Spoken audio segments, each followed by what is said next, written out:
خدا باپ بیٹے روح القدس کے نام سے آمین۔ کلام کی سنگت میں ریورنڈ فادر ڈاکٹر اسٹیفن صدیق کی جانب سے آپ سب کو سلام عرض ہے۔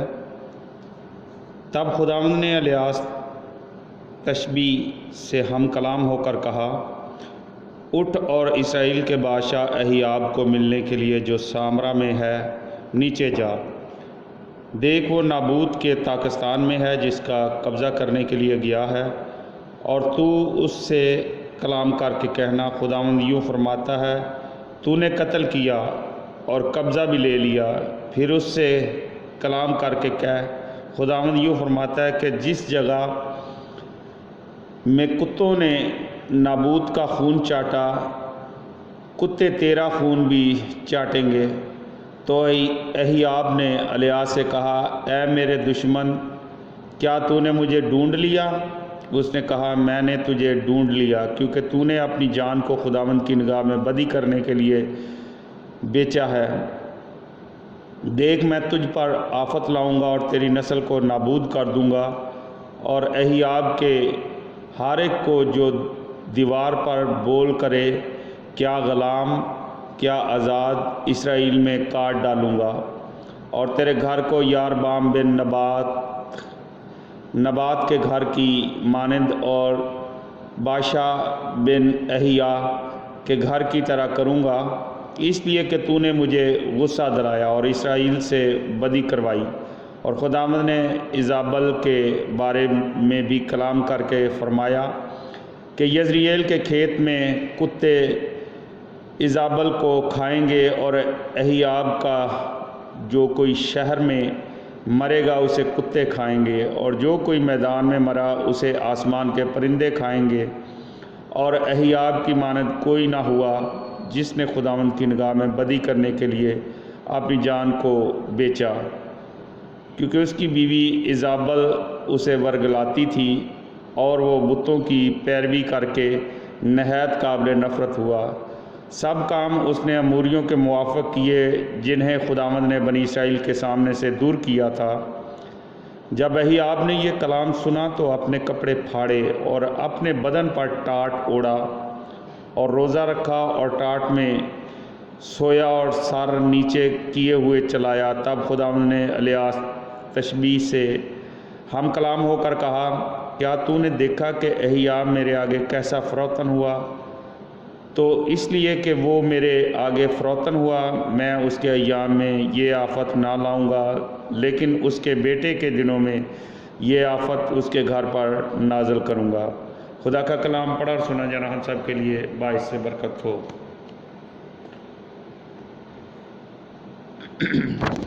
آئے میرے عزیزو، آج کی پہلی تلاوت کی تفسیر پر ہم دھیان و گیان کرتے ہیں۔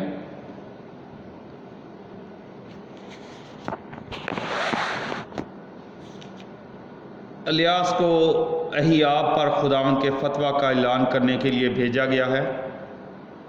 بادشاہ کی سزا جرم کے لحاظ سے زیادہ خونی تفصیل میں موازنہ رکھتی ہے۔ آیات 20 سے 22 یہ روایتی فتویٰ اسرائیل کی تیسری نسل کے بارے میں اسی انجام کا ذکر کرتا ہے جو اس کی پہلی نسلوں کے ساتھ ہوا تھا۔ آیات 23 سے 26 تبصروں کے سلسلہ کو واقعہ کے روبرو وائن کی مداخلت کے طور پر پڑھنا اچھا ہے۔ اس میں ایزابل کے لیے سزا کا اعلان شامل ہے، یعنی جو اس کی تکمیل پر ملوک کی دوسری کتاب 9 باب 36 میں یاد دلایا گیا ہے۔ دوسرے اعلان میں اہیاب کے سارے گھرانے یعنی روایتی فتویٰ کا ایک حصہ آیات 21 سے 22 میں شروع ہوا تھا، اور اہیاب اور اس کی بت پرستانہ روشوں کے متعلق تجزیاتی خلاصہ شامل ہے۔ یہ آخری حصہ اس واقعاتی سیاق و سباق میں اچھی طرح نہیں جڑتا، کیونکہ یہاں معاملہ دراصل نابوت کا قتل ہے، نہ کہ عبادتی بے وفائی۔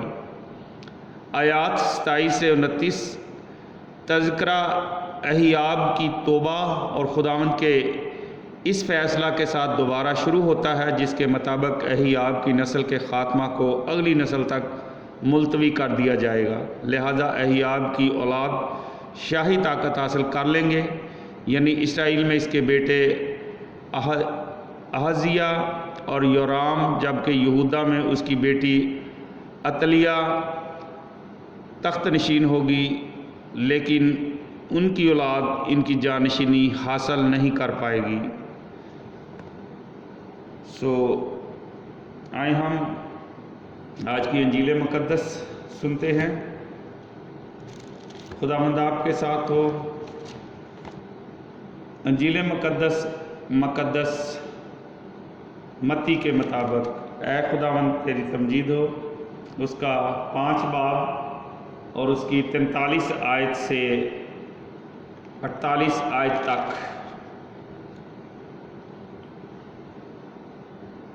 تم سن چکے ہو کہ کہا گیا تھا، اپنے ہمسائے کو پیار کر اور اپنے دشمن سے کینہ رکھ، لیکن میں تم سے یہ کہتا ہوں کہ اپنے دشمنوں کو پیار کرو اور اپنے ستانے والوں کے لیے دعا مانگو، اور جو تمہیں ستائیں اور بدنام کریں ان کے لیے دعا مانگو، تاکہ تم اپنے باپ کے جو آسمان پر ہے فرزند ٹھہرو، کیونکہ وہ اپنے سورج کو بدوں اور نیکوں پر طلوع کرتا ہے اور راست بازوں اور ناراستوں پر مینہ برساتا ہے۔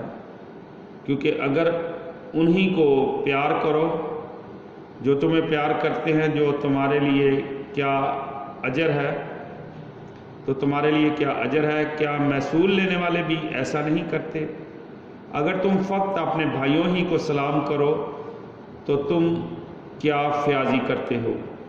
کیا غیر قوموں کے لوگ بھی ایسا نہیں کرتے؟ اس واسطے تم کامل ہو جیسا تمہارا آسمانی باپ کامل ہے۔ یہاں تک آج کی انجیل مقدس کے وسیلے سے ہم سب کی خطائیں معاف کی جائیں۔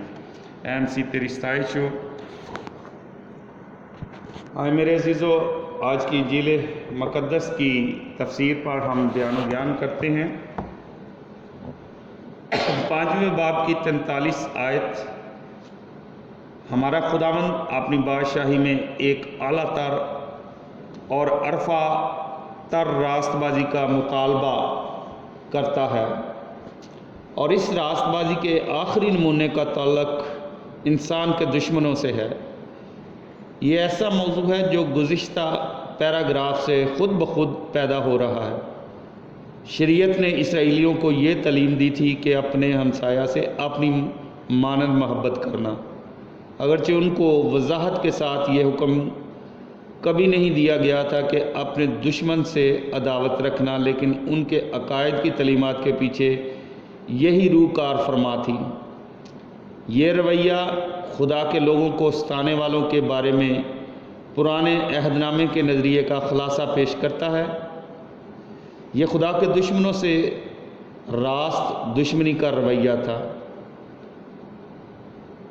5ویں باب کی 44 آیت سے 47 آیت۔ لیکن اب یسوع اعلان فرماتے ہیں کہ ہم اپنے دشمنوں سے محبت رکھیں اور اپنے ستانے والوں کے لیے دعا کریں۔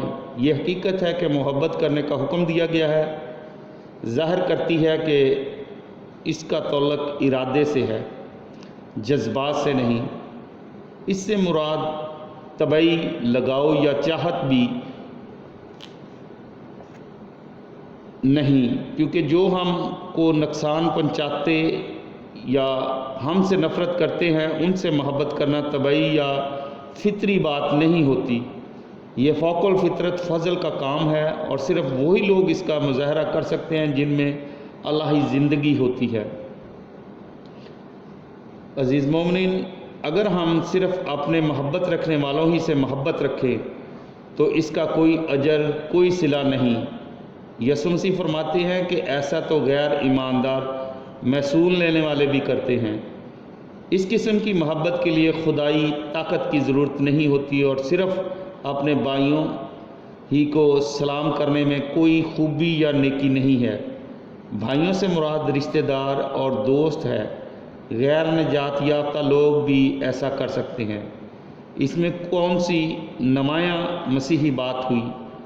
اگر ہمارا معیار دنیا کے معیار سے بلند نہیں ہوگا تو یقینی بات ہے کہ ہم دنیا پر کوئی اثر مرتب نہیں کر سکیں گے۔ خداوند یسوع مسیح فرماتے ہیں کہ میرے پیرو برائی کے بدلے میں بھلائی کریں تاکہ اپنے باپ کے جو آسمان پر ہے بیٹے ٹھہریں۔ وہ یہ نہیں فرما رہے تھے کہ یہ خدا کے فرزند بننے کا طریقہ ہے، بلکہ اس طرح ہم ظاہر کرتے ہیں، یعنی دوسروں کو دکھاتے ہیں کہ ہم خدا کے فرزند ہیں، چونکہ خدا راست بازوں یا ناراستوں کے ساتھ کوئی طرفداری نہیں کرتا کہ دونوں ہی سورج اور مینہ سے یکساں مستفید ہوتے ہیں۔ اس لیے چاہیے کہ ہم بھی سب کے سب یکساں شفقت اور انصاف کے ساتھ پیش آئیں۔ 5ویں باب کی 48 آیت۔ خداوند یسوع المسیح اس حصے کا خاتمہ ایک نصیحت یا تنبیہ کے ساتھ کرتے ہیں کہ پس چاہیے کہ تم کامل ہو جیسا تمہارا آسمانی باپ کامل ہے۔ لفظ کامل کو سیاق و سباق کی روشنی میں سمجھنا چاہیے۔ اس کا مطلب بے گناہ یا بے نقص نہیں ہے۔ گزشتہ آیات میں وضاحت کی گئی ہے کہ کامل ہونے کا مطلب یہ ہے کہ جو ہم سے عداوت رکھتے ہیں ان سے محبت کریں، جو ہمیں ستاتے ہیں ان کے لیے دعا کریں، اور دوست دشمن ہر ایک سے مہربانی کا سلوک کریں۔ عزیز مومنین، یہاں کاملیت سے مراد وہ روحانی پختگی ہے جس سے مسیحی بلا تخصیص اور بے طرفداری ہر ایک سے مہربانی کا سلوک کرنے میں خدا کی تقلید کرنے والے بن سکتے ہیں۔ ان دونوں تلاوتوں کا جو خلاصہ ہے وہ کچھ اس طرح ہے کہ خدا کا کلام جو انسان کی زبان میں لکھا گیا ہے وہ انسانی تہذیب و تمدن، ثقافت، رہن سہن اور مذہبی عقائد کو یکے بعد دیگرے بیان کرتا ہے، کیونکہ خدا کا کلام زندہ اور مؤثر اور ہر ایک دو دھاری تلوار سے تیز تر ہے، اور نفس اور روح اور بند اور گودے گودے کو جدا کر کے گزر جاتا ہے۔ خدا معافی، تبدیلی، پشیمانی اور حلیمی کو پسند کرتا ہے۔ اس لیے الیاس نبی کے ذریعے سے وہ اہیاب بادشاہ کے لیے حکم صادر کرتا ہے کہ اس کی زندگی کا انجام کیا ہوگا، مگر اس کی پشیمانی اور فروتنی کی وجہ سے خدا اس پر آفات نازل نہیں کرے گا۔ خداوند یسوع المسیح امن اور سلامتی کے شہزادے ہیں، جس کی تعلیم معجزات، تمثیلوں، منادی ضیافتوں اور عبادتوں میں ہمیشہ امن، عدل و انصاف اور حقوق العباد کا احترام رہا۔ خداوند یسوع المسیح موسوی شریعت کے برعکس بااختیار تعلیم کے ذریعے اس وقت کے سماجی اور مذہبی نظام کو چیلنج کرتے ہیں، اور خدا کی محبت اور اس کی کاملیت کو ہمسائے کی محبت میں یکتا کرتے ہوئے معافی، رواداری اور دینداری کا حکم دیتے ہیں۔ اس لیے ضروری ہے کہ ہم مسیحی دور حاضرہ میں ایک دوسرے کے لیے شفا اور تسلی کا مؤثر ذریعہ ثابت ہوں۔ خدا ہم سب کو اپنے کلام کو پڑھنے، سننے اور اس پر عمل کرنے کی توفیق عطا فرمائے، آمین۔ آئے میرے عزیزوں، ہم مل کر وہی دعا کریں جو خداوند یسوع مسیح نے خود ہمیں سکھائی ہے۔ اے ہمارے باپ، تو جو آسمان پر ہے، تیرا نام پاک مانا جائے، تیری بادشاہی آئے، تیری مرضی جیسے آسمان پر پوری ہوتی ہے زمین پر بھی ہو۔ ہمارے روز کی روٹی آج ہمیں دے، اور جس طرح ہم اپنے قرض داروں کو بخشتے ہیں تو ہمارے قرض داروں کو بخش، اور ہمیں آزمائش میں نہ پڑنے دے بلکہ برائی سے بچا، کیونکہ بادشاہت، قدرت اور جلال ہمیشہ تیرا ہی ہے، آمین۔ سلام مریم، پر فضل خداوند تیرے ساتھ ہے، تو عورتوں میں سے مبارک ہے تیرے پیٹ کا پھل یسوع۔ آئے مقدسہ مریم، خداوند کی ماں، ہم گناہ گاروں کے واسطے دعا کر، اب اور ہماری موت کے وقت، آمین۔ جلال باپ، بیٹے اور روح القدس کا ہو، جیسا کہ ابتدا میں تھا، اب اور ہمیشہ ہوگا، آمین۔ خداوند آپ کے ساتھ ہو، خدا کریم کی رحمت اور حفاظت میں ہم تمہیں سونپتے ہیں۔ خداوند تمہیں برکت دے اور تمہیں محفوظ رکھے۔ خداوند اپنا چہرہ تم پر جلوہ گر فرمائے اور تم پر مہربان رہے۔ خداوند اپنا چہرہ تمہاری طرف متوجہ کرے اور تم کو سلامتی بخشے۔ خداوند کا فضل، اطمینان اور اس کی سلامتی عبدالآباد آپ سب کے ساتھ ہوتی رہے۔ عبادت ہو چکی، صلح اور سلامتی میں رہیں اور خداوند کی خوشخبری دوسروں تک پہنچائیں۔ آمین۔ خدا باپ، بیٹے، روح القدس کے نام سے آمین۔